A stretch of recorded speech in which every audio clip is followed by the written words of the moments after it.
Sebagai mahasiswa semester pertama, perjalanan belajar saya di mata kuliah psikologi umum ini memberikan banyak pengalaman dan wawasan baru.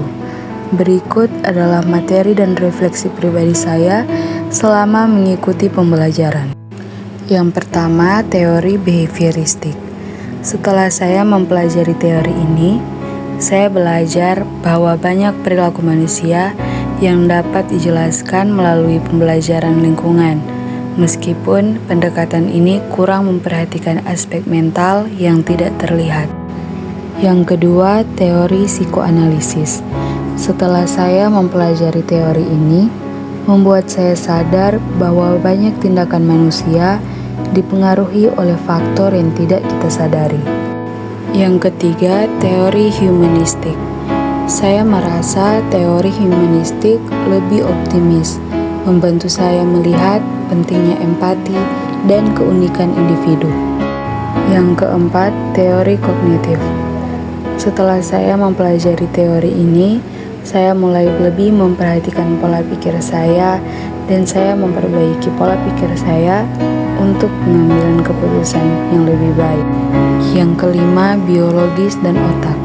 Ketika saya mempelajari teori ini, saya menjadi sadar dan lebih menghargai pentingnya menjaga kesehatan tubuh untuk mendukung keseimbangan mental dan emosional. Setelah saya memahami fungsi dari otak, saya sadar betapa pentingnya menjaga kesehatan otak melalui pola hidup yang sehat. Yang keenam, perkembangan manusia. Setelah saya mempelajari materi ini, saya menyadari bahwa manusia terus berkembang sepanjang hidupnya, mengajarkan saya untuk menerima perubahan sebagai bagian alami dari kehidupan. Yang ketujuh, teori tentang persepsi, berpikir, dan belajar. Setelah saya mempelajari teori ini, saya menyadari bahwa persepsi, berpikir, dan belajar berkaitan dalam membentuk pemahaman saya tentang dunia. Persepsi mempengaruhi cara saya melihat realitas, berpikir membantu saya menganalisis dan mencari solusi, sementara belajar memungkinkan saya terus tumbuh dari pengalaman. Semua itu mendorong saya untuk lebih terbuka, reflektif, dan berkembang secara pribadi. Yang kedelapan, emosi dan motivasi.